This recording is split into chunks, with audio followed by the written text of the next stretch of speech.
అసలు ఏం తిన్నాడు, ఎందుకు అలా అయిపోతున్నాడు అని అనుకుంటున్నారా? చెప్పేస్తా, వచ్చేసేయండి. అమ్మకి సర్ప్రైజ్ చేద్దామని చెప్పేసి సగ్గుబియ్యం సేమియా చేసుకుందాం తిందాము అని చెప్పేసి అనుకొని ప్లాన్ చేసుకుంటే అది కాస్త అటర్ ఫ్లాప్ అయిందండి. ఇప్పుడు చూపించింది నిమ్మప్పు, ఇది కాస్త సగ్గుబియ్యం. డిఫరెన్స్ అస్సలు తెలియలేదండి. సో సగ్గుబియ్యంకి బదులు నిమ్మప్పు వేసేసి చేసేసాము.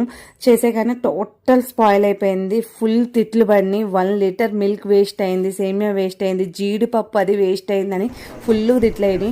అప్పుడే కరెక్ట్గా మా తమ్ముడు కాల్ చేసి అక్క ఏదైనా వెరైటీ చేశారా, వస్తాను తినడానికి అని చెప్పేసి అంటే, సరే అయితే మంచి రెసిపీ చేశాను రా అయితే టేస్ట్ చేద్దాం అని చెప్పగానే వచ్చాడు. వీడియో తీస్తున్నాను అనగానే సరే అయితే స్టైలిష్గా తిని చూపిస్తా అని చెప్పేసి అన్నాడు. అప్పటికి ఇన్ఫర్మేషన్ ఇచ్చాను హాఫ్ తిను అని చెప్పేసి.